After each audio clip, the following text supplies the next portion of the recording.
हाँ जी बच्चों, आज एक नया एएस शुरू करते हैं। एक और छोटा सा एएस 9 रेवेन्यू रिकॉग्निशन।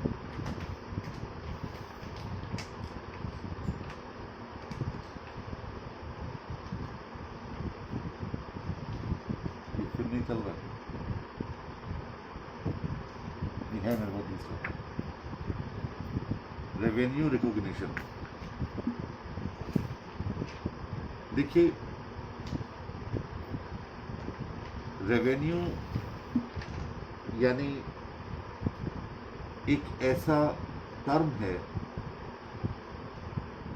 जिसको हम अभी थोड़ी देर में आपके साथ डिफाइन करेंगे कि रेवेन्यू क्या है। रिकॉग्निशन का मतलब recording in the books.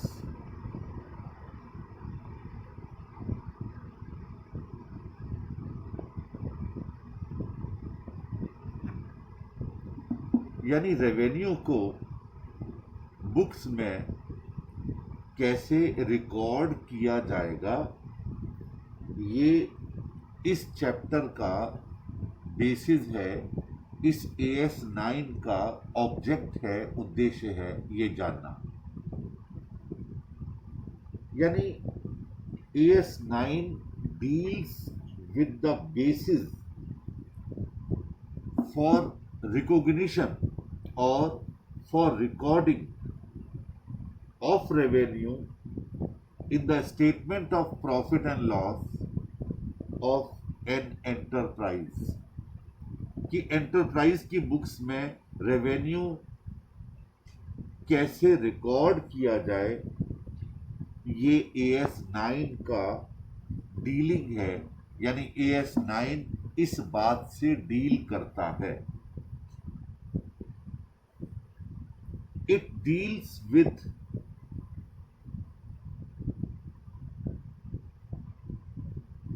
recognition of revenue,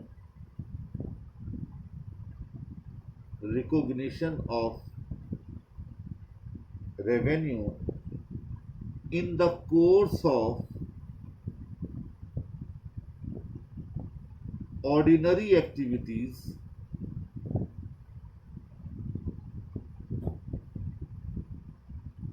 of the enterprise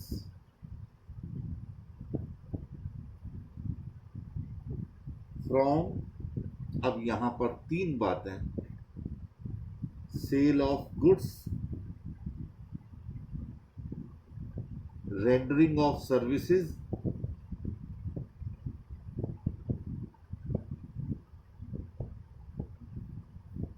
and use by others of enterprise resources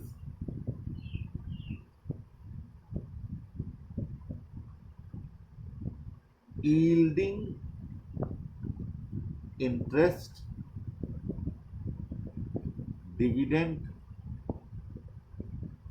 and royalties।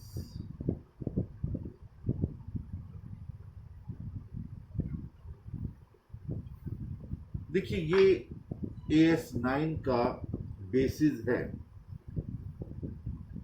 यानी सबसे पहले आपसे कहा गया कि बिजनेस की बुक्स में रेवेन्यू को किस तरीके से रिकॉर्ड करना है, रिकॉग्नाइज करना है, इससे डील करता है। और दूसरा, it deals with the recognition of revenue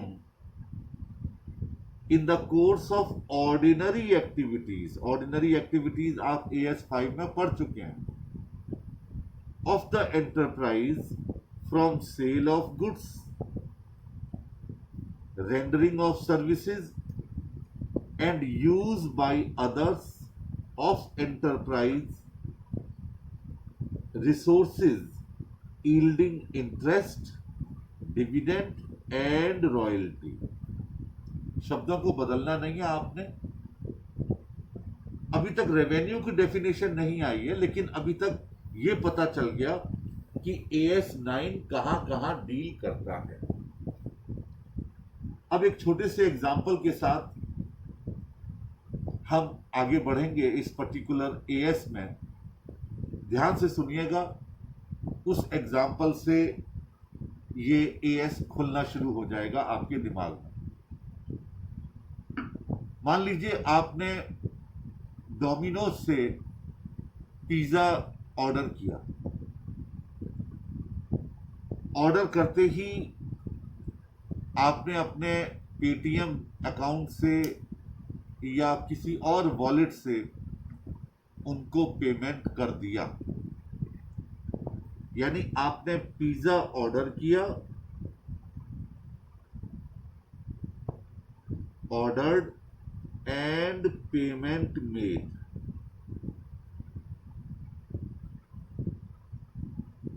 within seconds ये पेमेंट डोमिनोज पहुंच गया। आपने इधर से पेमेंट किया और 2-4-5 सेकंड में ही, चूंकि इलेक्ट्रॉनिक ट्रांसफर है, वो डोमिनोज पहुंच गया। डोमिनोज में एक अकाउंटेंट बैठा हुआ है।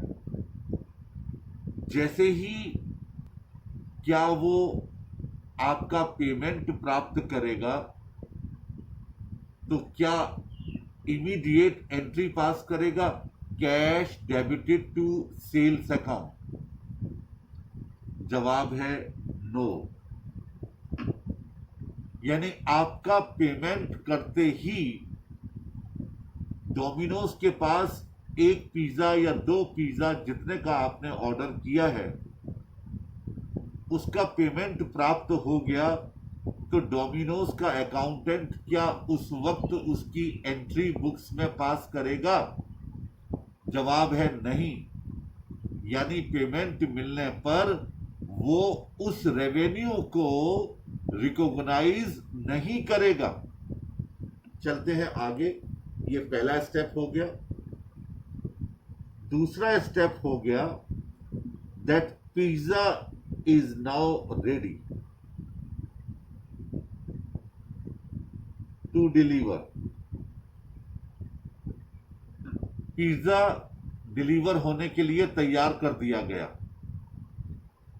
क्या उस वक्त डोमिनोज का अकाउंटेंट उस पैसे को जो आपने भेजा था, क्या उसे अपना रेवेन्यू रिकॉग्नाइज करेगा? जवाब है नहीं। यानी आइटम जो आपने मंगवाया वो भी तैयार हो गया, आपके स्पेसिफिकेशन के मुताबिक हो गया। जो आपने पिज्जा ऑर्डर किया था, जिस टाइप का किया था, वो तैयार है, बट फिर भी इसे रेवेन्यू की तरह रिकॉग्नाइज नहीं किया जा सकता। आइए तीसरा स्टेप। डिलीवरी बॉय को वो पिज्जा ऑर्डर कर दिया गया, डिलीवर कर दिया गया, and he is on the way, starting traveling towards your house. Starting traveling towards your house.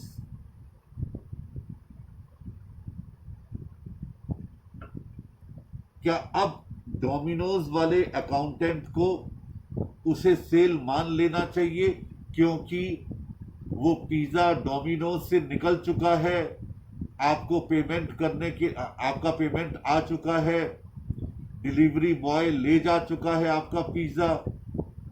शायद डोमिनोज ने अपनी सेवाएं पूरी कर दी है, उसने अपनी ड्यूटीज परफॉर्म कर दी हैं।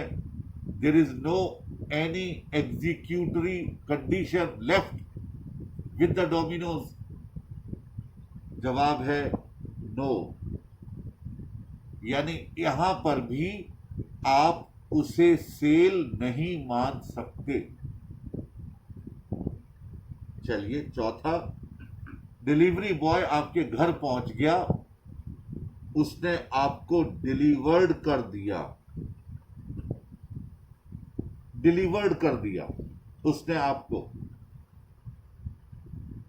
जैसे ही डिलीवर्ड किया, आपके मोबाइल फोन पर एक मैसेज आ जाता है, योर ऑर्डर नंबर इतना is delivered, thank you for your association with Domino's. आपका डोमिनोज के साथ जो एसोसिएशन है उसके लिए बहुत बहुत धन्यवाद। आपका पिज़्ज़ा ऑर्डर नंबर इतने का डिलीवर हो चुका है। क्या उस वक्त इसे रेवेन्यू की तरह रिकॉग्नाइज किया जाएगा in the books of Domino's? हाँ, यहां पर जवाब सही है, ऑल्दो इसके भी कुछ एक्सेप्शन है, वो आपके साथ मैं बताऊंगा। लेकिन यहां पर उसे आप रेवेन्यू की तरह रिकॉर्ड कर सकते हो। अब उस पिज्जा के बॉक्स का कुछ भी हो डिलीवर होने के बाद, अब वो आपकी टेंशन है। जब तक वो बॉक्स आपके घर आपके हाथ में नहीं पहुंचा था तो ये टेंशन डोमिनोज की थी। लेकिन जैसे ही आपके हाथ में पहुंचा, ये टेंशन अब आपकी हो गई। इसका मतलब ये हो गया कि जब तक रिस्क एंड रिवॉर्ड आपके हाथ ट्रांसफर नहीं किया जाता, तब तक आप उसे रेवेन्यू की तरह रिकॉग्नाइज नहीं कर सकते। ध्यान दीजिए क्या वर्ड यूज किया गया, रिस्क एंड रिवॉर्ड। अब क्या ये कह सकते हैं, when the delivery of goods is completed, it means it is the base for recognizing revenue? यानी mere delivery of goods is the base for recognizing any event or transaction as revenue? No, this is wrong, गलत है। क्यों? मैं आपको example देता हूं। Consignment transactions, consignment transaction, यहां पर कंसाइनर अपना माल कंसाइनी के पास भेजता है, कंसाइनी उस माल की डिलीवरी प्राप्त करता है, लेकिन आप उस माल की लागत को या इनवॉइस प्राइस को रेवेन्यू की तरह रिकॉग्नाइज नहीं कर सकते, क्योंकि सेल नहीं हुई थी, डिलीवरी हो गई थी। तो खाली डिलीवरी को आप रेवेन्यू रिकॉग्निशन का बेस नहीं मान सकते। इसके अलावा गुड्स सोल्ड ऑन सेल और अप्रूवल बेसिस और रिटर्न बेसिस, अप्रूवल और रिटर्न बेसिस, आपने माल को किसी पार्टी को दिया और उससे कहा कि आप 2 दिन 3 दिन तक इसको इस्तेमाल करके देखो, अगर आपको पसंद आ जाए तो आप खरीद लेना, ना पसंद आए तो वापस कर देना। यानी माल की डिलीवरी तो आपने उस शख्स को कर दी, लेकिन आप इसे अभी सेल नहीं मान सकते। मैं इस वक्त एग्जांपल दे रहा हूं कि खाली माल की डिलीवरी होने से आप रेवेन्यू को रिकॉग्नाइज नहीं कर सकते।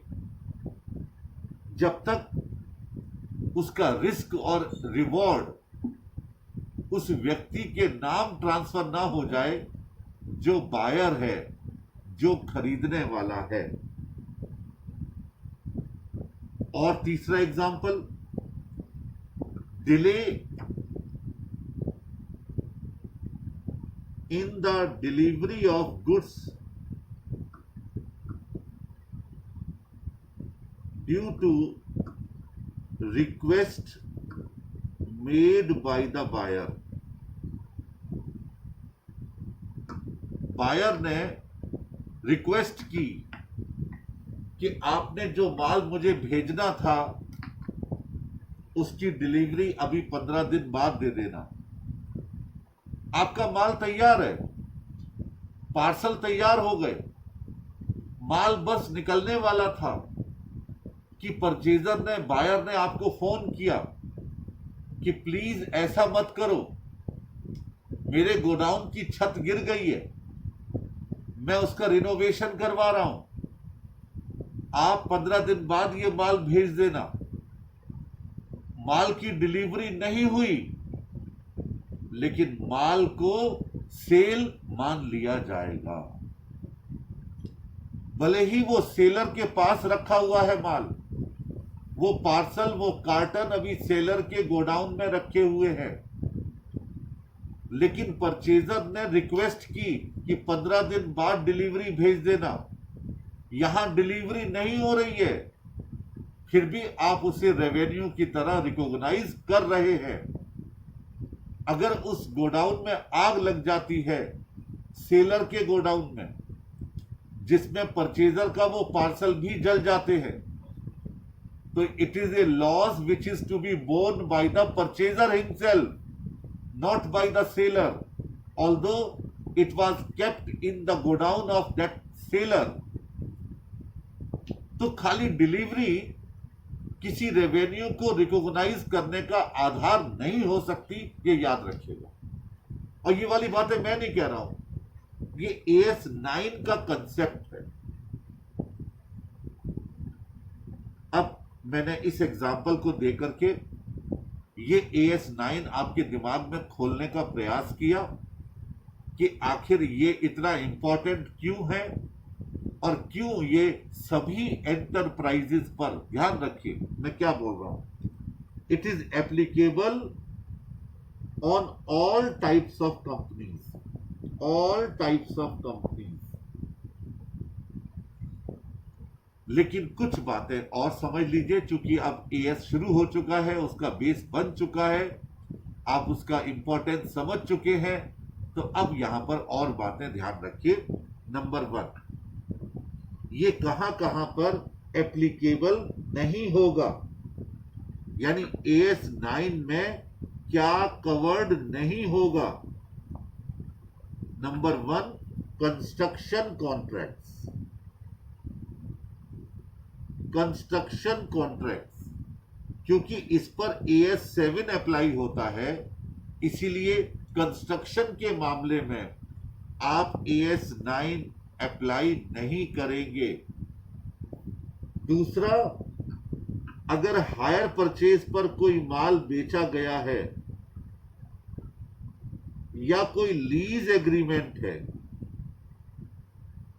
तो उस पर भी ये AS अप्लाई नहीं होगा, AS19 अप्लाई होगा, जो मैं इसके बाद अगले लेक्चर में आपको करवाऊंगा। तीसरा, गवर्नमेंट ग्रांट्स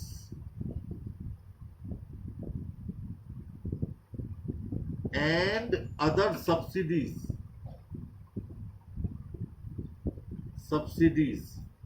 ये AS12 का सब्जेक्ट मैटर था, पढ़ा चुका हूं, ये भी नहीं AS9 से कवर होगा। और इसके अलावा, ये तो हो गया 3 पॉइंट, इसके अलावा revenue of insurance companies arising from insurance contracts, insurance contracts से इंश्योरेंस कंपनी को जो रेवेन्यू मिलेगा, उस पर भी AS9 एप्लीकेबल नहीं होगा। यानी किन किन पर नहीं होगा? कंस्ट्रक्शन कॉन्ट्रैक्ट पर, हायर परचेज और लीज एग्रीमेंट पर, गवर्नमेंट ग्रांट्स पर, क्योंकि इन तीनों पर अलग अलग अकाउंटिंग स्टैंडर्ड अप्लाई होते हैं, और इधर इंश्योरेंस कंपनी के इंश्योरेंस कॉन्ट्रैक्ट से प्राप्त हुए रेवेन्यू, इन पर ये अप्लाई नहीं होगा। अच्छा, अब आपसे कोई कहता है, कोई और एग्जाम्पल दे दीजिए कि आखिर कौन कौन से ऐसे आइटम हैं जिन पर रेवेन्यू में इंक्लूड नहीं होते। जरा ध्यान से देखिएगा, किसी भी प्रकार की प्लांट एंड मशीनरी यानी फिक्स्ड असेट को सेल करने पर जो गेन होता है उस पर रेवेन्यू रिकॉग्निशन का AS9 अप्लाई नहीं होगा। रीजन सेल ऑफ गुड्स है, सेल ऑफ असेट नहीं है। दूसरा, अगर फिक्स्ड असेट की वैल्यू में कोई एप्रिसिएशन होता है, unrealised gains resulting from the holding of non current assets, उस पर भी AS9 नहीं होगा, यानी इस आइटम को भी रेवेन्यू की डेफिनेशन में हम इंक्लूड नहीं करेंगे।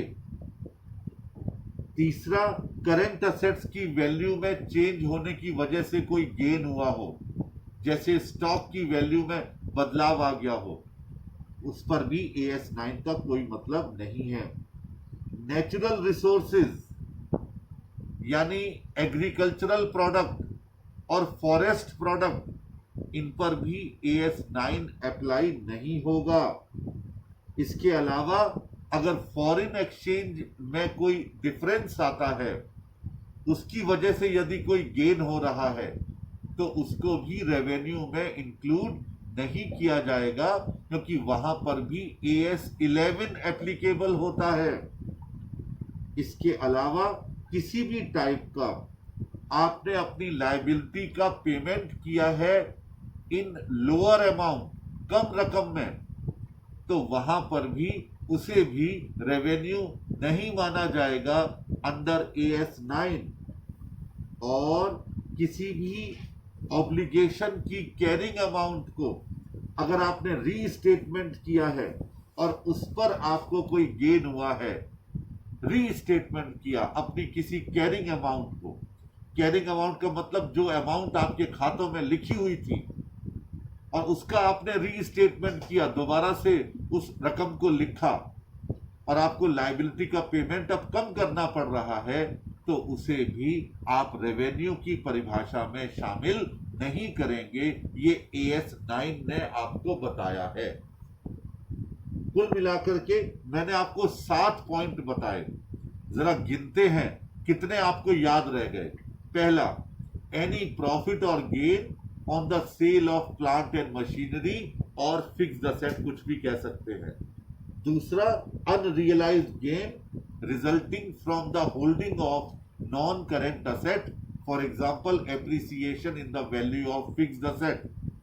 Number 3, unrealised gains from the holding of current asset, for example appreciation in the value of any current asset. Number 4, any gain from natural herbs or agricultural or forest products, इन पर ये apply नहीं होगा। इसके अलावा any gain resulting from the change in exchange rate, उस पर भी apply नहीं होगा। और किसी ऑब्लिगेशन को लोअर अमाउंट में पे करने पर जो गेन होगा, उस पर भी रेवेन्यू नहीं माना जाएगा। और आखिरी, unrealised gain resulting from the restatement of carrying amount of any obligation.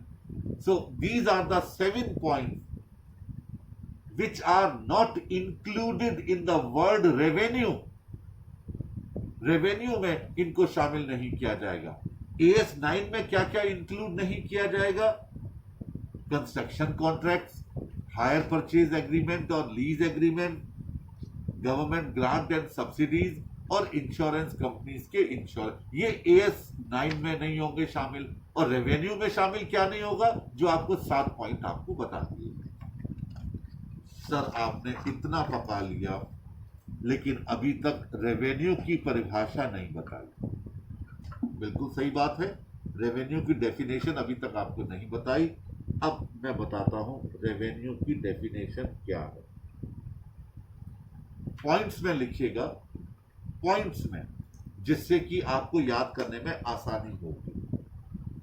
Revenue is number 1 gross inflow,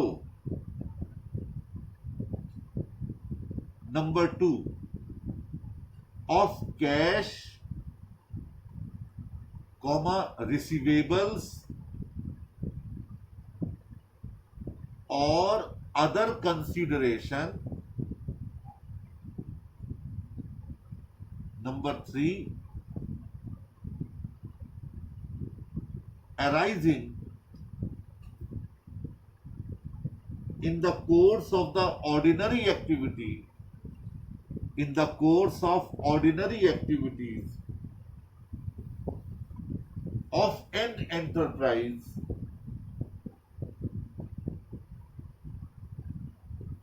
from, number 4 sale of goods, 4 का नंबर 1 पॉइंट, 4th का number 1 point sale of goods,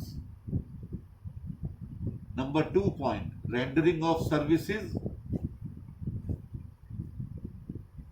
and used by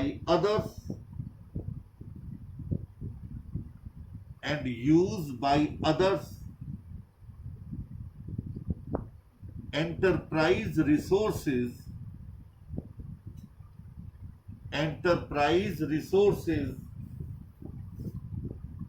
yielding interest, royalties and dividends.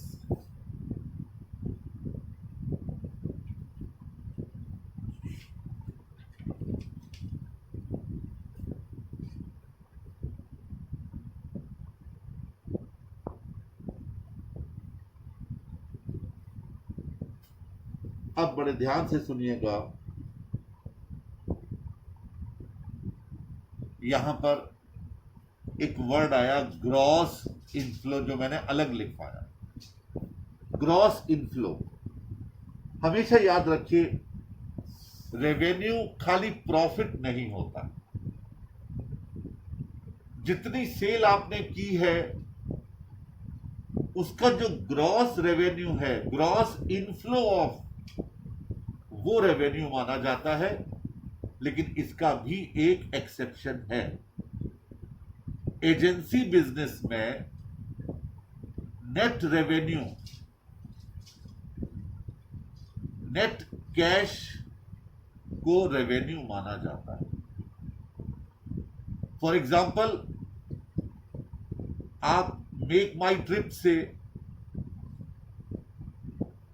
Booking करवाते हो अपने कहीं tour के लिए, या किसी एयर टिकट वाले से, कोई ट्रैवल एजेंसी से आप एयर टिकट करवाते हैं। मान लीजिए उसने आपसे 5,000 रुपए लिए, उसने 4,500 की तो टिकट है, बाकी 500 रुपए उसने अपने चार्जेस लिए, 200 रुपए कमीशन और 300 रुपए सर्विस चार्जेस। तो उस एजेंसी एग्रीमेंट के लिए, उस ट्रैवल एजेंसी के लिए, उस मेक माई ट्रिप के लिए रेवेन्यू सिर्फ 500 रुपए है। वो टिकट का 4,500 रुपए भले ही आपने मेक माई ट्रिप वाले को पे किए, लेकिन वो उसके लिए रेवेन्यू नहीं है, क्योंकि उसने तो 4,500 की टिकट खरीद ली है फ्रॉम एनी एयरलाइन या फ्रॉम एनी पर्टिकुलर होटल, अगर आपने होटल बुक करवाया है उसको। The reason being is GST. 4,500 पर जीएसटी पे करना पड़ेगा उसको, और 500 पर पे करना पड़ेगा इसको। तो एजेंसी एग्रीमेंट में वहां पर ग्रॉस इनफ्लो नहीं होता, वहां पर नेट कैश इनफ्लो होता है। लेकिन बाकी बिजनेसेस के लिए रेवेन्यू का मतलब है ग्रॉस इनफ्लो। किस में? 3 चीजों में। कैश, आपको कैश प्राप्त हो गया। रिसीवेबल्स, आपने किसी को उधार माल बेचा, कैश प्राप्त नहीं हुआ लेकिन रिसीवेबल प्राप्त हो गए, वो आपका डेटर बन गया, तो वो भी रेवेन्यू की तरह रिकॉग्नाइज किया जाएगा। और तीसरा, इन अदर्स, यानी कि cash, receivables and other consideration. आपने किसी आइटम के बदले में दूसरा आइटम दे दिया, बार्टर सिस्टम, तो उसे भी रेवेन्यू माना जाएगा। आपने कुछ खरीदा, उसके बदले में शेयर्स दे दिए, जरूरी नहीं कि कैश में ही पेमेंट हो, तो उसे भी बेचने वाले के लिए रेवेन्यू माना जाएगा। और याद रखिए, जैसे कल हम लोगों ने कंस्ट्रक्शन कॉन्ट्रैक्ट में बताया था कि कॉन्ट्रैक्टर की बुक्स में जो भी कुछ होना है वो होगा, ऐसे ही यहां पर मैं आपको बता रहा हूं ये सेलर की बुक्स में होगा। परचेजर के लिए रेवेन्यू नहीं है, उसके लिए तो एक्सपेंस है। तो कैश में, रिसीवेबल्स में और अदर कंसीडरेशन में जो ग्रॉस इनफ्लो ऑफ कैश होता है, और तीसरे पॉइंट में लिखवाया गया ordinary activity, in the course of ordinary activity, यानी वो फर्दरेंस हो, बार बार होती हो, इंसिडेंटल टू हो, बिजनेस के लिए आवश्यक हो, और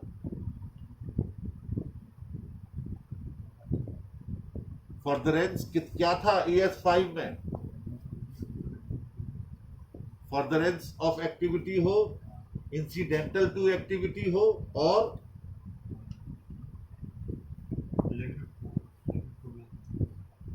बिजनेस से रिलेट करती हो। इन सारी चीजों को हम ऑर्डिनरी एक्टिविटी कहा करते थे। थोड़ा इसको और रिफाइन कर लीजिएगा, क्योंकि ये वर्ड्स बदलने नहीं चाहिए। तो बिजनेस की ऑर्डिनरी एक्टिविटीज को इसमें शामिल किया गया है। क्या क्या करने पर? Sale of goods, rendering of services and use by others of enterprises resources yielding interest, royalty and dividend.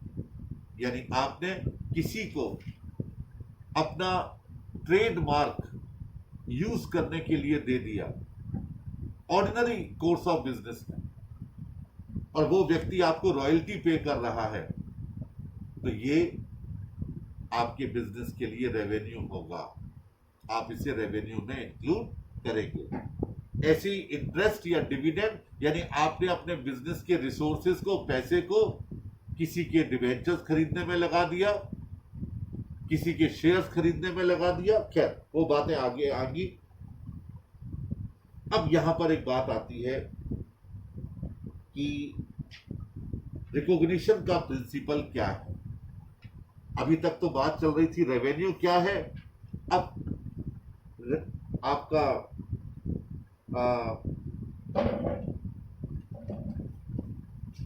Recognition क्या है रेवेन्यू का in case of sale of goods. बहुत ध्यान से समझिएगा, ये अच्छा पॉइंट है। कई बार एग्जाम में पूछा जाता है खाली थ्योरी में, what is revenue from sale of goods recognised, यानी गुड्स को सेल करने पर रेवेन्यू कब रिकॉग्नाइज किया जाएगा। पहली शर्त, transfer of property. This involve transfer of either property in goods and all significant risk and rewards of ownership from the seller to the buyer. खाली डिलीवरी नहीं, ट्रांसफर ही नहीं, बल्कि रिस्क और रिवॉर्ड्स, ये ओनरशिप का रिवॉर्ड, ये सारे सेलर बायर को ट्रांसफर कर दे। ये पहली शर्त है। जबकि सेल ऑफ गुड्स से रेवेन्यू को रिकॉग्नाइज किया जाएगा, यानी बुक्स में दिखाया जाएगा। मैंने अभी आपसे कहा था कि पिज्जा डिलीवरी बॉय ने आपको पिज्जा डिलीवर कर दिया, तभी डोमिनोज इसे अपनी सेल मान सकता है। उससे पहले के बहुत सारे काम हुए, उसे सेल नहीं माना जा सकता। दूसरा क्या है? Control over goods lies with the buyer. Seller के पास उसका इफेक्टिव कंट्रोल नहीं होना चाहिए, आपके कंट्रोल में ट्रांसफर हो जाना चाहिए। तीसरा, सर्टेनिटी ऑफ अमाउंट, यानी कहीं पर भी सिग्निफिकेंट अनसर्टेनिटी नहीं होनी चाहिए कि वो कंसीडरेशन आपको प्राप्त होगा भी कि नहीं होगा। अगर अनसर्टेनिटी है तो आप उसे सेल नहीं मान सकते। और चौथा, सर्टेनिटी ऑफ कलेक्शन, यानी ये रीजनेबल है कि परफॉर्मेंस के टाइम पर अल्टीमेट कलेक्शन हो जाए। अगर अल्टीमेट कलेक्शन नहीं हो रहा है तो revenue recognition should be postponed. तो रेवेन्यू को रिकॉग्नाइज करने के लिए कौन कौन सी 4 शर्तें हैं? Number 1, transfer of property which includes not only property in goods but also risk and rewards of ownership from seller to buyer. दूसरा क्या है? Control over goods lies with buyer, यानी बायर के हाथ में कंट्रोल भी चला गया। नो इफेक्टिव कंट्रोल, कंट्रोल भी सेलर के हाथ में नहीं रहा। तीसरा, सर्टेनिटी ऑफ अमाउंट, यानी अमाउंट में यानी कंसीडरेशन में जो कि उस गुड्स को सेल करके डिराइव्ड होने वाला है उसमें किसी प्रकार की कोई अनसर्टेनिटी नहीं होनी चाहिए। और number 4, certainty of ultimate collection, यानी उस परचेज कंसीडरेशन का अल्टीमेट कलेक्शन हो जाएगा। यानी जब ये 4 शर्तें पूरी हो गई हो तब आप उसे क्या मानेंगे? उसे रेवेन्यू की तरह रिकॉग्नाइज करेंगे। कब? जब सेल ऑफ गुड्स हो जाएगा। चलिए आगे बढ़ते हैं। और अब बात आती है दूसरा पॉइंट, रेंडरिंग ऑफ सर्विसेज। याद रखना बच्चे, 3 ही पॉइंट है, बहुत जल्दी खत्म होने वाला है ये। तो पहले को मैंने बता दिया कि सेल ऑफ गुड्स कब रेवेन्यू की तरह रिकॉग्नाइज किया जाएगा। अब आइए, रेंडरिंग ऑफ सर्विसेज में रेवेन्यू कब रिकॉग्नाइज किया जाएगा? यहां पर 2 मेथड है। पहला मेथड है प्रोपोर्शनेट कैपिटल मेथड और दूसरा है कंप्लीटेड सर्विस कॉन्ट्रैक्ट मेथड। दोबारा समझ लीजिए, एक मेथड है प्रोपोर्शनेट कंप्लीशन मेथड और दूसरा मेथड है कंप्लीटेड सर्विस कॉन्ट्रैक्ट मेथड। क्या है, जरा दोनों को ध्यान से समझ लीजिए। देखिए, अगर कंप्लीटेड सर्विस कॉन्ट्रैक्ट मेथड है, यानी सिर्फ उस व्यक्ति द्वारा आपको सर्विस एक ही देनी है, एक सर्विस देकर के ही उसका काम पूरा हो जाएगा। तो जैसे ही वो सर्विस रेंडर करेगा, वन सिंगल एक्ट, तो वो सर्विस कंप्लीट हो जाएगी, वहीं पर रेवेन्यू रिकॉग्नाइज हो जाएगा।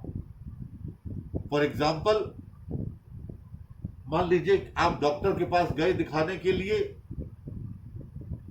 उसने आपको चेक किया और दवाई का प्रिस्क्रिप्शन चार्ट बना करके आपके हाथ में रख दिया, यानी डॉक्टर ने अपने सिंगल एक्ट से अपनी सर्विसेज कंप्लीट कर ली। तो जो फी आपने पे की एडवांस में, बाहर पे करके आप उसके चैम्बर में अंदर गए, ये कंप्लीटेड सर्विस हो गई। तो यहां पर क्या हो जाएगा? यहां पर रेवेन्यू रिकॉग्नाइज हो जाएगा। लेकिन आपने अगर मुझे एडवांस फी पे कर दी और मुझे तो लगातार आपको पढ़ाना है, 1 महीना, 2 महीना, 3 महीना, 4 महीना, 5 महीना, 6 महीना, जब तक सिलेबस पूरा ना हो, यानी मेरी सर्विसेज सिंगल एक्ट में पूरी नहीं होंगी, मुझे बार बार परफॉर्म करना पड़ेगा। तो वहां पर मेरा रेवेन्यू का रिकॉग्निशन होगा on the basis of proportions of the act performed by me. मैंने टोटल एक्ट में से कितने एक्ट अपने परफॉर्म कर लिए हैं, उस बेसिस पर रेंडरिंग ऑफ सर्विसेज का रेवेन्यू रिकॉग्नाइज किया जाएगा। तो क्या होगा? नंबर 1, जब आपका रेंडरिंग ऑफ सर्विसेज में रेवेन्यू को रिकॉग्नाइज करना है तो सबसे पहले कंप्लीटेड सर्विस कॉन्ट्रैक्ट मेथड है, यानी सिंगल एक्ट सर्विस प्रोवाइड करनी है। तो वहां पर जैसे ही वो सिंगल एक्ट कंप्लीट होगा या सब्सटेंशियली कंप्लीट हो जाएगा, वहीं पर फुल अमाउंट रेवेन्यू की तरह रिकॉग्नाइज हो जाएगी। और जहां पर प्रोपोर्शनेट कंप्लीशन मेथड है, वो कहाँ होगा? जहां हमें कई सारे एक्ट परफॉर्म करने होंगे, कई सारे एक्ट परफॉर्म करने होंगे। तो जितना जितना एक्ट परफॉर्म हो जाएगा, हम उतना उतना रिकॉग्नाइज कर लेंगे। जैसे मैंने अभी आपको बताया कि जब आप मुझे फीस पे करते हैं, वो पूरे सिलेबस की फीस है, आपने एडवांस में पे कर दी, तो नेचुरल सी बात है कि मेरा जैसे जैसे एक्ट परफॉर्म करता जाऊंगा, वैसे वैसे मैं उसे अपनी रेवेन्यू की तरह रिकॉग्नाइज करता चला जाऊंगा। और एक और बात होनी चाहिए, वो पहले ही बता दी गई। एक तो अमाउंट सर्टेन होनी चाहिए सर्विसेज के केस में भी, और उसका अल्टीमेट कलेक्शन भी होना चाहिए। अल्टीमेट कलेक्शन भी उसका एक सर्टेन होना चाहिए कि हो ही जाएगा। अब बचा तीसरा केस, और तीसरा केस क्या था कि कब आप रॉयल्टी, इंटरेस्ट या फिर डिविडेंड को आप रेवेन्यू की तरह रिकॉग्नाइज करेंगे। सबसे पहले interest. Revenue is recognise on the basis of time. जो इंटरेस्ट होगा वो टाइम बेसिस पर, क्योंकि ये एक चार्ज है, रिकॉग्नाइज किया जाएगा। यानी जितना टाइम हो चुका है, आप 31 मार्च को अपने खाते बना रहे हैं, भले ही आपको इंटरेस्ट ना मिला हो, लेकिन आप उसे 31 मार्च तक का इंटरेस्ट रिकॉग्नाइज कर लेंगे एज रेवेन्यू टाइम बेसिस पर। रॉयल्टीज में क्या करना होगा? It is revenue is recognise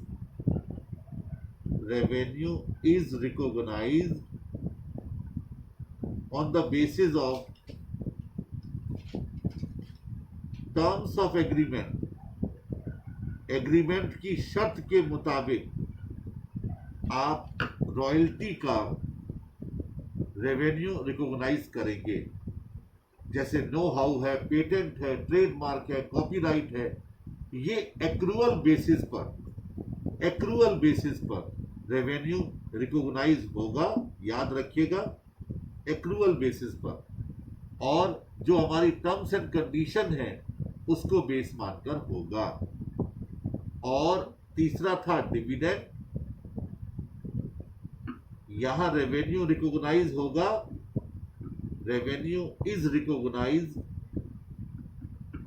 when right to receive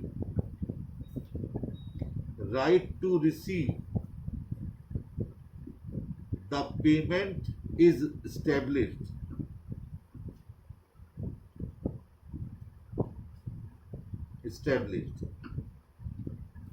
यानी क्या कि जब आपका राइट टू रिसीव, वो डिविडेंड को प्राप्त करने का अधिकार आपका जब इस्टेब्लिश हो जाएगा, आप उसे रेवेन्यू की तरह रिकॉग्नाइज करेंगे। किसी कंपनी ने अगर डिविडेंड डिक्लेयर कर दिया, तो आप भले ही प्राप्त ना हुआ हो, तो आप क्या करेंगे? आप उसे अपना रेवेन्यू की तरह रिकॉग्नाइज कर देंगे। लेकिन यहां पर भी दो बातें बिल्कुल क्लियर हैं जो तीनों में चल रही हैं। अमाउंट सर्टेन होनी चाहिए और अल्टीमेट कलेक्शन भी सर्टेन क्लियर होना चाहिए कि वो आपको मिल ही जाएगा। अब डिस्क्लोजर यानी आखिरी दो लाइन है, an enterprise should disclose the circumstances in which revenue recognition has been postponed pending the resolution of significant uncertainties। अगर कहीं पर भी कोई अनसर्टेनिटी नजर आती है, कोई अनसर्टेनिटी नजर आती है और उसके लिए एंटरप्राइज अपना रेवेन्यू रिकॉग्निशन पेंडिंग करती है, आगे के लिए पोस्टपोन्ड करती है, बस उसी को ही आपको डिस्क्लोज करना पड़ेगा। इसके अलावा डिस्क्लोजर कुछ भी नहीं है। That's all. ये था AS 7। अब अगला AS रहेगा हमारा 19 और उसके बाद हम करेंगे 26 और इस तरीके से हम अपने सारे AS को कंप्लीट करेंगे। That's all.